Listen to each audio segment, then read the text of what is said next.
ఒక రాణి, ఒక నిర్ణయం. 600 కిలోల బంగారం దేశానికి అంకితం. ఆ రాణి ఎవరు? ఆమె పేరు రాణి కామసుందరీదేవి. రాణి కామసుందరీదేవి బిహార్లోని దర్భంగా రాజకుటుంబానికి చెందిన రాణి. అప్పటి దర్భంగా రాజవంశంలో కీలక పాత్ర పోషించిన మహిళ. దర్భంగా రాజకుటుంబం అంటే అపారమైన సంపద, తరతరాలుగా కూడబెట్టిన బంగారం, బ్రిటిష్ కాలంలోనే అత్యంత ధనవంతులలో ఒక రాజవంశం. దర్భంగా రాజ్. ఆ కాలం భారతదేశం బ్రిటిష్ పాలనలో ఉంది. స్వాతంత్ర్యోద్యమం ఉధృతంగా సాగుతోంది. దేశానికి డబ్బు అవసరం, ఖజానా ఖాళీ. దేశం నిలబడాలంటే నిధులు తప్పనిసరి. ఈ పరిస్థితుల్లో రాణి కామసుందరీదేవి ఒక విషయం గమనించింది. దేశం కోసం పోరాడేవాళ్లు ఉన్నారు, కాని దేశాన్ని నిలబెట్టే డబ్బు లేదు. అప్పుడు ఆమె తీసుకున్న నిర్ణయం రాజకుటుంబ చరిత్రనే మార్చింది.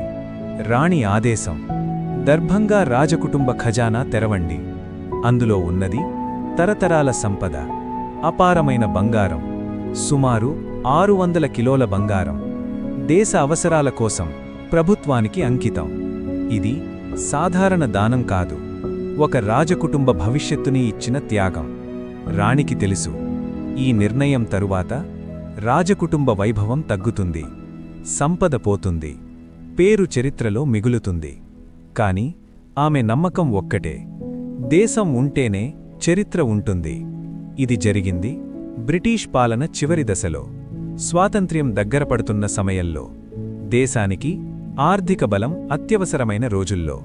ఈ బంగారం దేశ ఆర్థిక స్థిరత్వానికి, రాబోయే స్వతంత్ర భారతానికి ఉపయోగపడింది. ఆమెకి మిగిలింది ఖాళీ ఖజానా, తగ్గిన రాజవైభవం, కాని గర్వపడే త్యాగచరిత్ర. ఈ కథ మీ మనసును తాకితే లైక్ చేయండి, షేర్ చేసి ప్రతి భారతీయుడికి చూపించండి. ఇలాంటి నిజమైన చరిత్ర కథల కోసం సబ్స్క్రైబ్ చేయండి. India love.